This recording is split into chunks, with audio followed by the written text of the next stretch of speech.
Bulletproof Radio, a state of high performance. Does normal meditation work for you? No. So it doesn't, does it?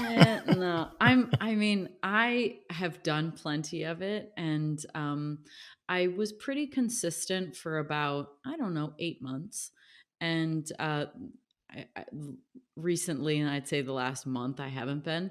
And you can see I'm just chaos over here, right? Not. So here's the thing. I think it's there should be like mindfulness modalities. There should be a book on all the modalities, because what works for one doesn't always work for another. Just like a diet, there's certain things that work for one and not for another, because everyone is uniquely individual. And so, there are things that are good and are bad, but like what really, really feels good for you and is something that you keep going back to that works and you can be consistent with, I think really varies. So I find that with me, meditation, like I sit down and I can get to the point where I can literally leave my body and be, I can't remember time anymore. I'm like, how long was that? And then there's other times where it's just thoughts. But what I'm really, I think, good at is, this sounds woo-woo, but I just can speak to anyone at any time.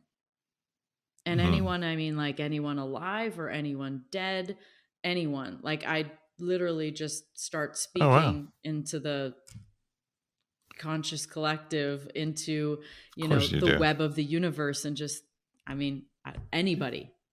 Did you ever read Think and Grow Rich? No. Okay. I've heard of it. It's probably the most famous personal development businessy book ever from like 1920s. I read it when I was a teenager, and it was really transformative, and probably 3/4 of listeners have read it or know about it.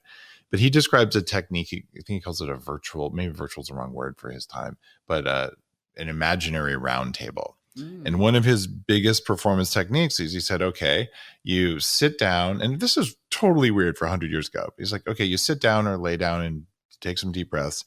And then what are the people throughout history who you most want to know from, and have an advisory table, an advisory council, and like sit them at the table and have a conversation with them and ask them anything you want. And they'll actually talk back to you. Yeah. He's like, everyone can do this. We just never thought of it. So did you just figure that out yourself, or did someone teach you that?